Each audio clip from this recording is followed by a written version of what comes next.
Joo, hyvää päivää arvon sisarit ja veljet ja muut vieraat. Mä oon Erkki Anttila Mikkeli-klubista ja aiheena on Service Above Self ja reissusta tonne Intiaan, jossa me käytiin tutustumassa jalkajalattomalle hankkeeseen helmikuussa. Eli tuolla Kolkatassa Itä-Intiassa joka sunnuntai hyväntekeväisyyssairaalaan saapuu 100-150 raajansa menettänyttä saadakseen ilmaisen proteesin. Ja tämä toiminta on täysin rotarilaisten rahoittamaa ja osittain myös organisoimaa. Jokainen avun tarvitsija käy lääkärin tarkastuksessa ja saa ilmaiseksi myös kaiken muun tarvittavan hoidon. Ja jokaisen proteesisaajan onnettomuus ja hoitohistoria kirjataan ylös. Eli kaikki, jotka on saanut, onko niitä nyt tällä hetkellä 2300 proteesia on asennettu, niin kaikki ne hoitohistoriat on tiedossa ja ihmisten taustat. Tässä kuvassa keskellä tuo vaaleanpunapaitainen mies, se on tämän hyväntekeväisyyssairaalan johtaja. Ja oikealla on tämän kansainvälisen Rotary-hankkeen alullepanija Vishnu Dandania. Vishnu tunsi jo aikaisemmista projekteista Erkki Pasasen Leppävirran klubilta. Ja Erkki käynnisti tämän hankkeen ensimmäisen osan ja Sakari Nieminen, Sakari, ilmoitko sinne? Kiva, kiitos. Ja Sakari vetää tällä hetkellä, on kansainvälinen yhteyshenkilö kakkosvaiheessa. Eli nyt on menossa toinen projekti tällä hetkellä. Ja nyt sitten, kun saamme kolmosvaiheen liikkeelle, niin minä otan sitten siitä sen kansainvälisen yhteyshenkilön tehtävät suorittaakseni. Hieno kunnia.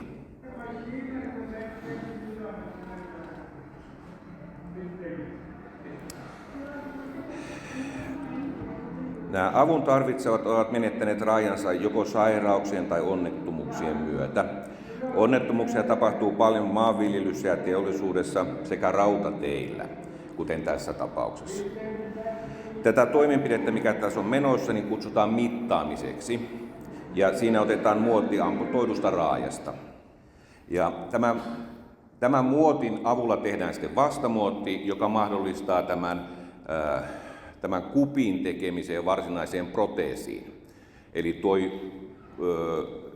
tiilenvärinen tai savenvärinen niin se on komposiittimateriaalia, joka uunissa tehdään tuon muotin päälle. Eli sitten tulee samanmallinen kuin mitä se amputoitu raaja on.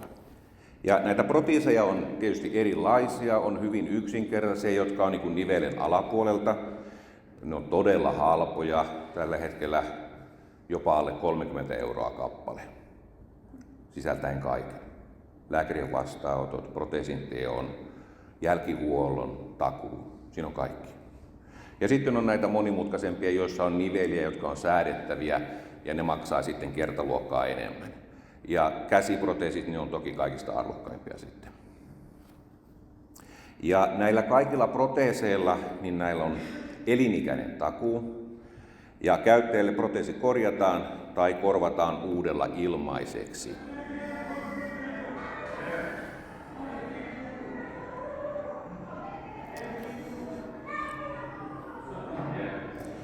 Kolmannessa hankkeessa me tulemme antamaan tukea myös CP-vammaisten hoitoon. Ja itse en voi olla ihailematta sitä elämän iloa, jotta nämä CP-vammaiset on. Siinä on niin elämänpaloa niiden touhussa ja halussa elää ja tehdä asioita.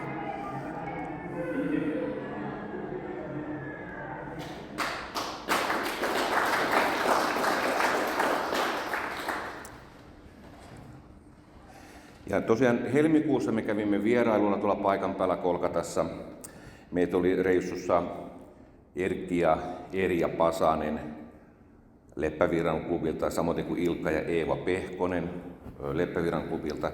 Suonenjoen klubista oli mukana Timo ja Rosalinen Sorsa ja Esko Paananen. Esko, nostitko ylös, että Eskolta voi myös kysyä tämän päivän aikana, minkälaista siellä oli, mitä me nähtiin. Ja kaiken näkemämme perusteella niin me olimme erittäin vakuuttuneita niin näiden paikallisklubien kuin tämän hyvän tekeväisyyssairaalan toiminnasta.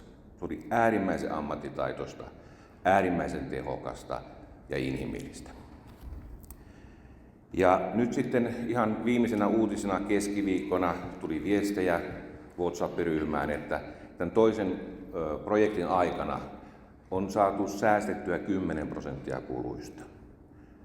Eli se määrä proteeseja, mitä on sovittu tehtäväksi, on jo tehty etuajassa ja varoja on vielä käyttämättä 10%. Eli me pystytään tekemään vielä 10% enemmän tarjoamaan apua avun tarvitseville.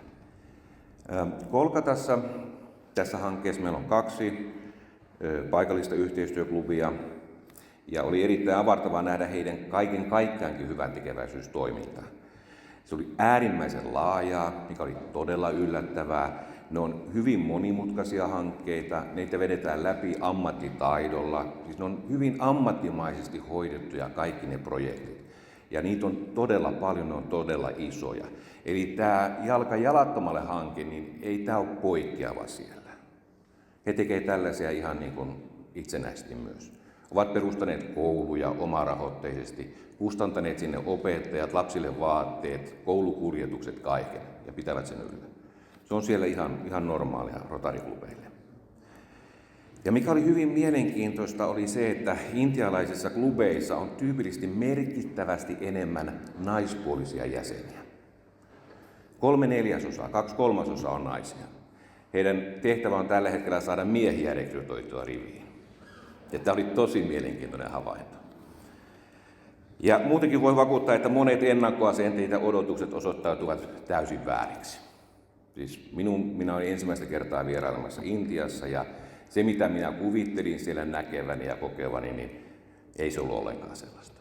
Se oli paljon hienompaa.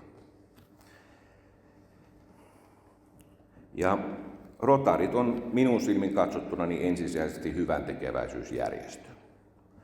Ja yksi maailman laajimmista, ja koska työ tehdään täysin vapaaehtoisvoimin, niin varmaankin yksi tehokkaimmista, ellei sitten jopa tehokkain. Ja minun mielestä Rotarin vahvuus on nimenomaan tässä kansainvälisessä verkostossa, vapaaehtoistyössä ja se, että säätiö antaa taloudelliset mahdollisuudet tehdä merkittävästi isompia asioita kuin yksittäinen ihminen tai klubi pystyisi tekemään. Ja mun mielestä vahvaa osaamista kannattaa hyödyntää, että minä näin tämän hankkeen, tämän Jalka jalattomalle hankkeen myös niin kuin pohjana sille, että ehkä jonakin päivänä me voimme auttaa myös ukrainaisia rampoja, koska heitä siellä tulee riittämään. Eli intialaisten osaamisella niin ehkä me pystymme tarjoamaan apua myös ukrainalaisille. Ja tästä asiasta kun keskusteltiin siellä, niin 3 klubia ja piiripuolesta tämän kyseisen alueen piiriin niin vahvistivat, että tällainen hanke ei tule jäämään ainakaan intialaista kiinni. Että he ovat valmiita ja halukkaita.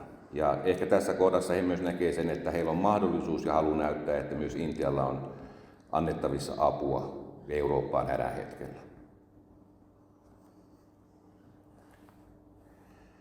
Ja aloitin sillä Service Above Self-slaidilla ja haluan päättää tähän kuvaan. Ja minkä takia? Tämä kuva on sieltä koulusta, missä me vierailtiin. Tämä klubi ylläpitää sitä, siinä on 230 oppilasta. He ovat palkanneet sinne opettajat, kaiken ylläpidon, ruokailun, kaiken. Ja mä totesin siellä, että hyvän tekeminen niin tuottaa hyvinvointia paitsi tarvitsijoille, niin myös niille, jotka sitä antaa. Lähtee semmoinen hyvän kielen liikkeelle. Jostakin syystä tulee vaan semmoinen olo, että tekee mieli tehdä aina vaan enemmän ja enemmän. Sitten tulee hyvä olo. Ja nyt mä ajattelin sillä tavalla, että nyt jos miettisi vaikka tätä Jalka jalattomalle hanketta, niin jos mä annan vaikka 1 euron päivässä tähän projektiin, niin ehkä siitä tulee oleellisesti paremmaksi ihmiseksi. Mutta ehkä voin kokea tehneen edes pienen hyvän teon joka päivä. Ja jos mä annan sen 1 euron joka ikinen päivä, niin vuodessa 12 ihmistä saa jalan. Ja sillä varmasti on iso merkitys, paitsi sille ihmiselle, myös usein sille laajennetulle perheelle, jotka ovat riippuvaisia tästä ihmisestä ja hänen panoksesta.